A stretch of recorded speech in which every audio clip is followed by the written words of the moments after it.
Hey, gang. All right. We're going to be continuing our coverage of the Abolition for the People series of essays by Kaepernick Publishing. We're nearing the end. This one, titled Revolution as Policy, by Rukia Lumumba. She is a director of the People's Advocacy Institute and a co-director of the Electoral Justice Project of the Movement of Black Lives. She's got something like 15 years of activism in favor or like working for justice for those who are incarcerated, and has worked in a lot of different areas. Anyway, just a little bit of background about the writer of today's essay. As always, these are intended as a discussion format. I'm going to be interjecting my thoughts as we go along. If you have thoughts, feel free to chime in. Yeah.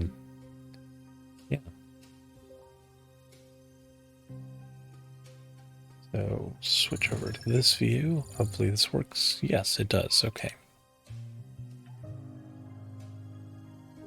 A revolution as policy. It's a fairly bold title for a essay. I like it. We can dismantle the system at the polls too. Voting out those who perpetuate harm is a key part of abolition. Right off the bat, I do want to preface, there is some thinking among some leftist circles that participating in electoralism legitimizes electoralism and shouldn't be done. I, for my part, reject this view.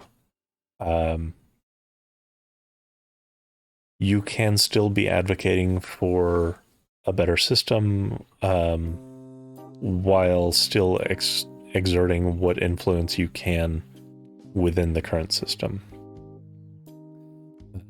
And I think that is the most responsible thing to do. Issuing your right to vote just because, you know, the people who you want on the ballot aren't necessarily on the ballot is... I mean, it's a decision you can make. It's just not one that I personally agree with. For a number of reasons. Very why not both issue. Yeah, exactly.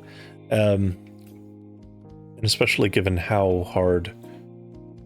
So it is kind of easy, but there's also a lot of fighting going on trying to make sure that people retain their right to vote. So you might as well use it and not make that fight in vain.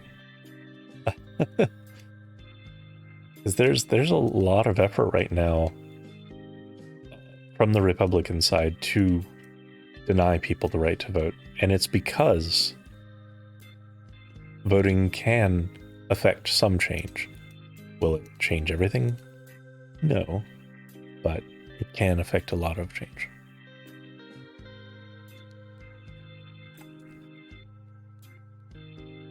Imagine a society in which prisons, police, and all other institutions that inflict violence on black people are abolished. Now imagine the money previously funding those institutions being used to create housing and mental care investments that actually prevent harm from happening in the first place. Imagine these funds are used to create opportunities for under-resourced and under-invested communities. Imagine these funds are used to create effective systems of accountability and strengthen voting rights, so that voting is a system not anchored in anti-blackness. Close your eyes for 20 seconds and really visualize it. I'm actually going to pause here for a bit, just to kind of reflect on that. We do talk about this a lot in a broad sense. but really trying to think about all of the money that is currently spent on police, on prisons, on harassing people for just existing while being black or trans or what have you. All of the effort spent to keep people perpetually in prison, all of those funds instead being directed towards things that increase community health, that increase well-being of individuals.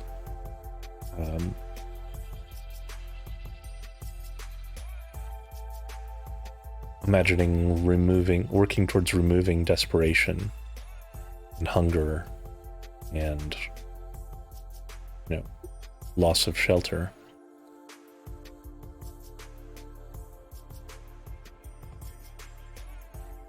It's not difficult to imagine.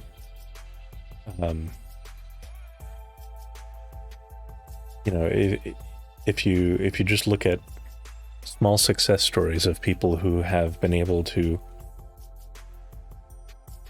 bring their life back on track after actually being given effective, like, rehabilitation therapy or something for a drug abuse problem, or who have been able to actually get out of an abusive situation because of support from friends, family, or community.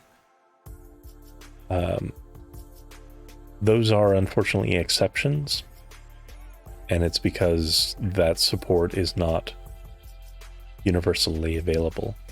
But it could be.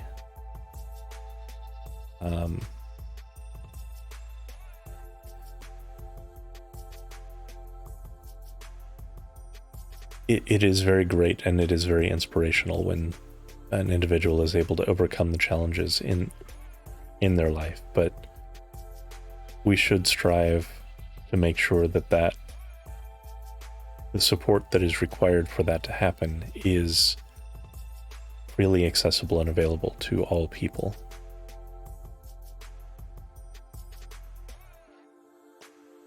And it would cost less than we're spending on policing right now.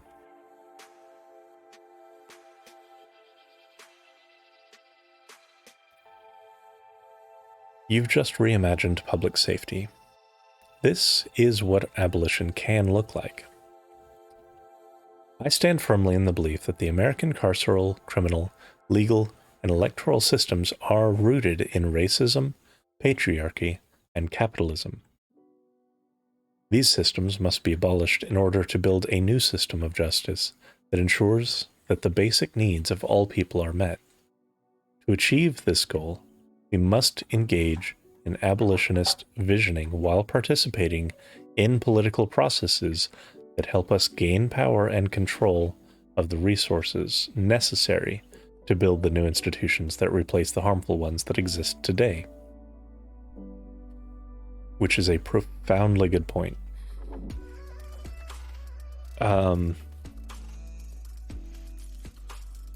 While seeking to generate public pressure is certainly a useful form of activism, while protest is a good form of activism, while setting up mutual aid support groups is a good form of activism, another good form of activism can simply be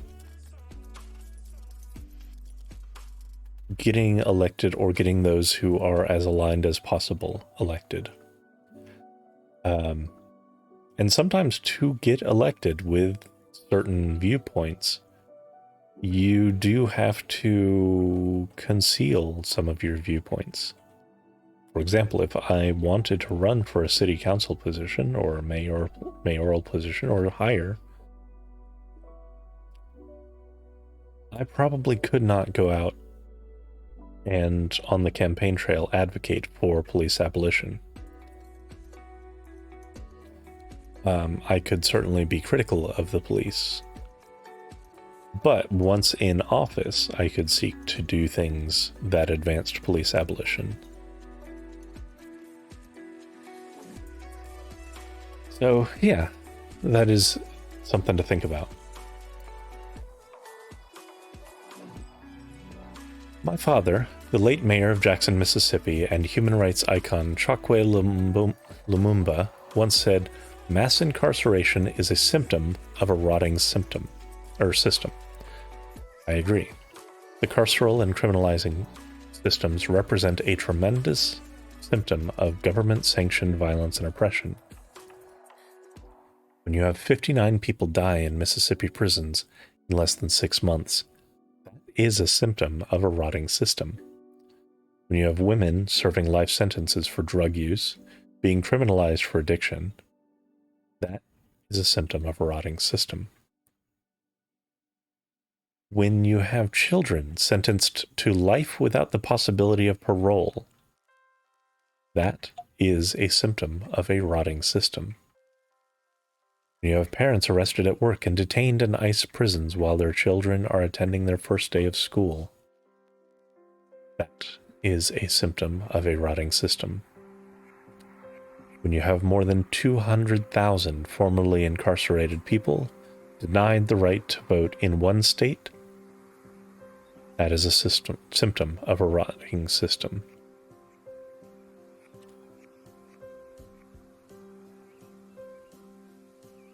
And all of those things are not exaggerations. That's stuff that's actively going on all over the place.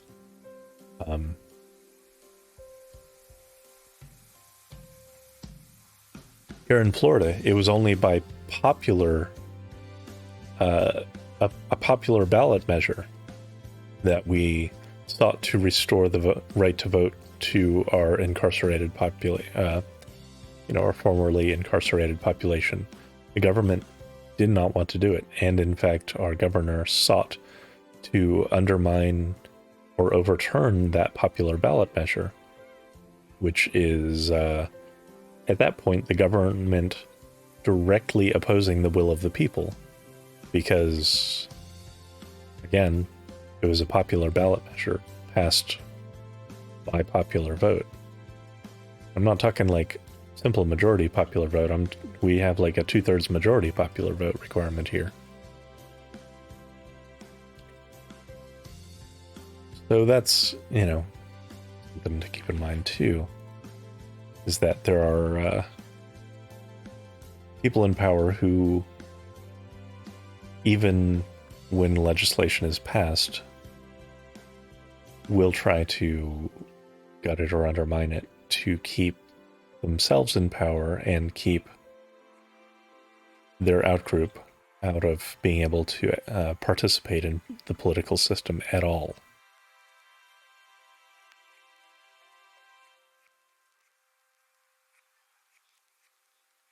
We see these symptoms most evidently in prisons like the notorious Parchman Penitentiary in Mississippi and Angola Prison in Louisiana, where people have died due to torture and inhumane living conditions.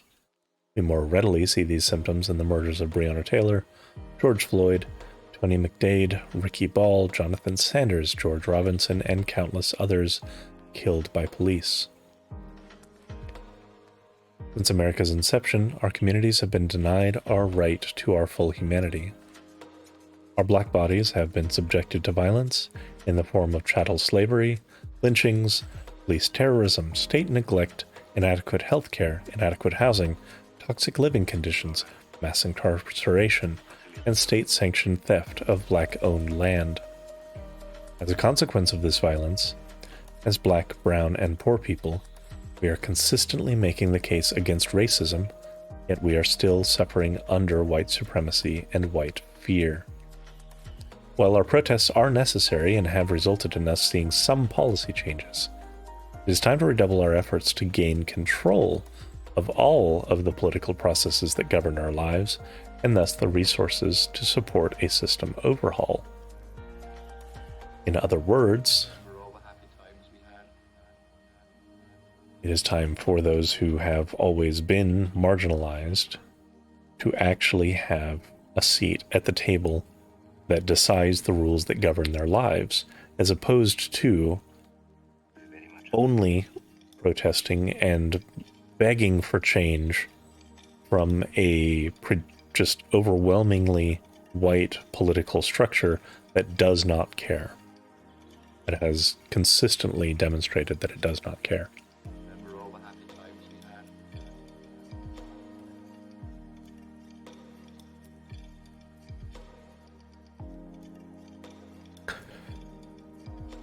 Current conditions and many of the failed punitive approaches to criminal justice reform have clearly demonstrated it's time to take a new approach to dismantling the system, one that combines abolition with electoral justice.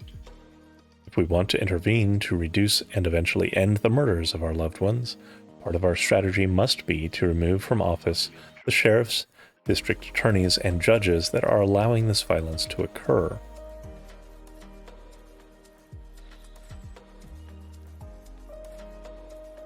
Engaging in the electoral process is about unseating over 400 years of white supremacy that still plagues the US system in very real and very systemic ways. It is about creating a system of justice that values black, brown, trans, gender non-conforming, gay, lesbian, and disabled lives, and does not condone modern-day lynchings, as we have seen in the murders of Corin Gaines, Alton Sterling, and the deaths of Sandra Bland, Rexdale Henry, and Andre Jones that took place behind jail walls. It's about government representation that protects the lives of our children and their children.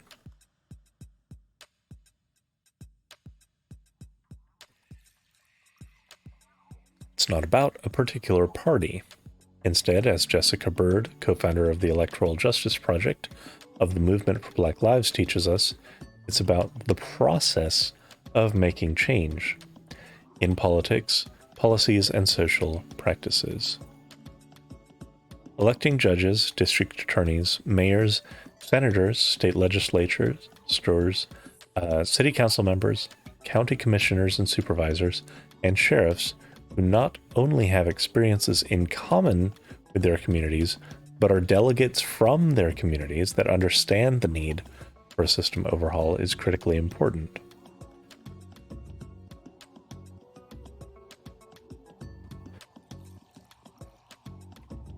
Hey, Castor. Thanks for that 11 months. So this butts up against someone else, one of the other contributors of this series of essays. A little bit. Because we've seen written in a previous essay that putting in, for example, black sheriffs isn't actually making the police system any less fucked. However, this is actually saying finding people who actually understand the need for a underlying systemic overhaul. So putting in a sheriff, for example, or a district attorney who are sympathetic to or themselves are abolitionists. And I would be very interested in seeing what that looks like. Someone elected to head up a police department, for example, who believed in police abolition, could do a lot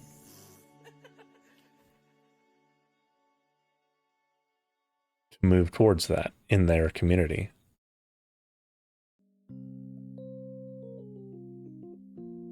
It, again, is the kind of thing where they would probably have to smuggle those views in,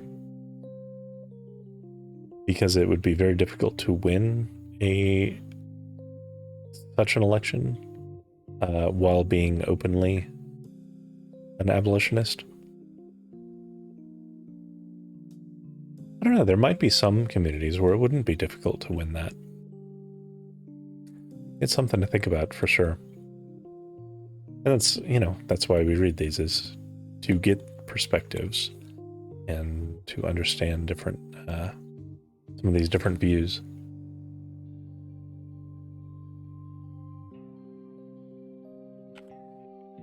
Participating in the electoral process is about creating policies such as decarceration for marijuana and other drug use, ending pretrial detention and cash money bail, stopping rent hikes to prevent homelessness, and the Breathe Act to end police violence and invest in a new vision of public safety.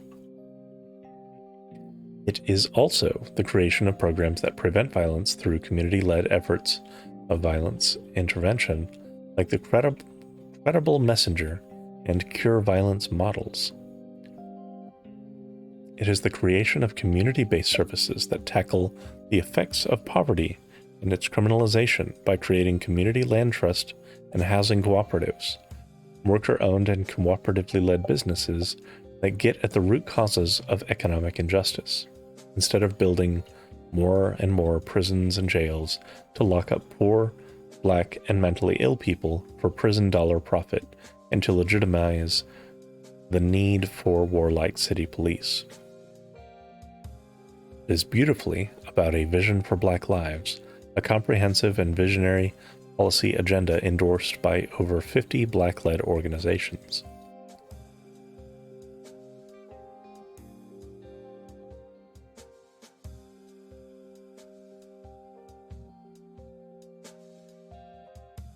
I can see that. So, while you may not be able to immediately get to police abolition, yeah, this is largely the case for immediate harm reduction and taking steps towards, while you may not be able to reform the entire system. Like decarceration for marijuana users is still a significant win in the short term, while keeping an eye on the long-term goal. I believe that's the case that's being made here. The merger of electoral justice and abolition allows for a return of politics to the people. Community should be central and not peripheral to system change. Individuals, grassroots, faith, and neighborhood organizations in local communities are most effective in doing work that is transformational and liberating. Seizing electoral justice for the sake of abolishing prisons and jails allows us to use community co-governance tools, such as people's assemblies, toward the long-term practice of educating, motivating, and organizing our people to be prepared and committed to helping design new systems of accountability that do not rely on our current systems of oppression. People's assemblies are instituted around the world as well, facilitated gatherings of community members to determine solutions to common problems to then be implemented by their state or city governments.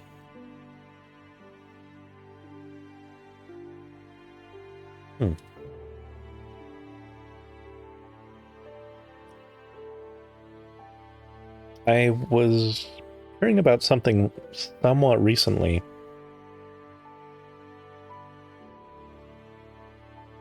It's not this specifically. It's not like a people's assembly, but it was, I forget what city it was in, but there was a city which stubbed out some amount of, millions of dollars of funds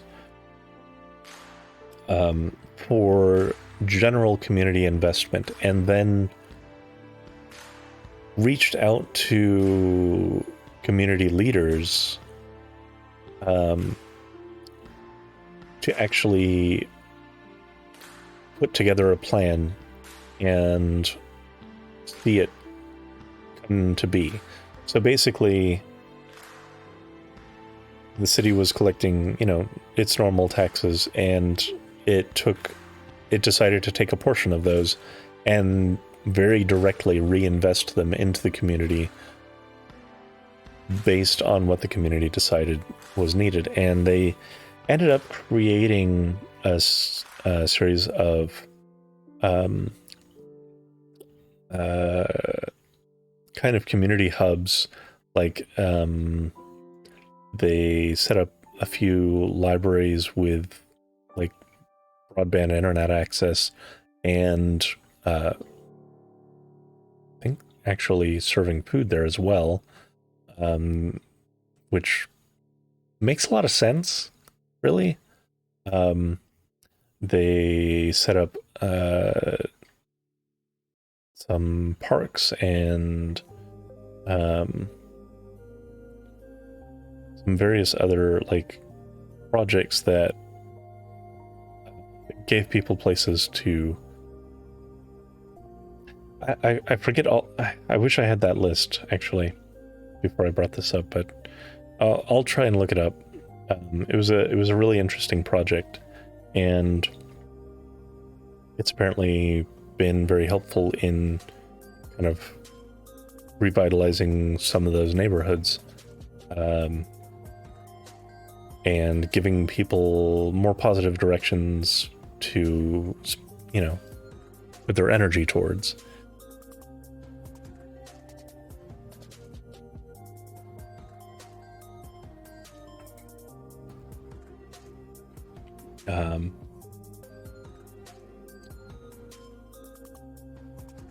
So, as we dive into the visioning and implementation work of abolition, let us also engage in the politics of it. A politics that encourages full participation in the process of achieving abolition and puts frontline community members in positions of power.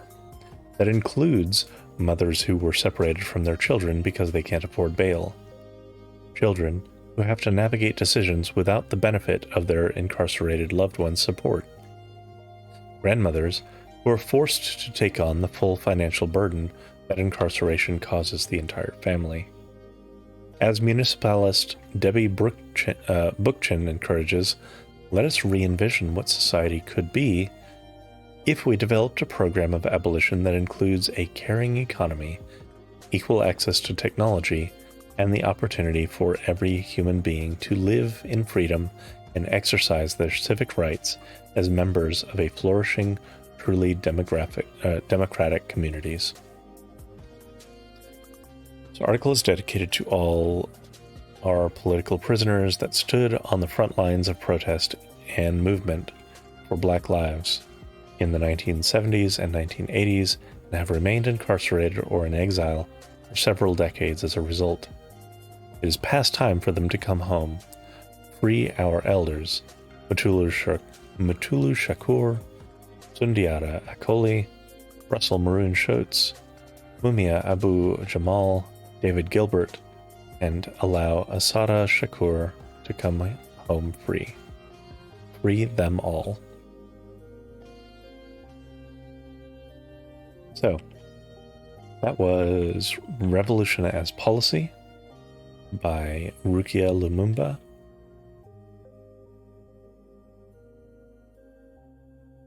We will be continuing this next week. I believe there's 3 more essays in total. So we are nearly done with this series of essays, but we're not done talking about police abolition until we get it. So, $5. Sorry. So yeah. It is the final countdown.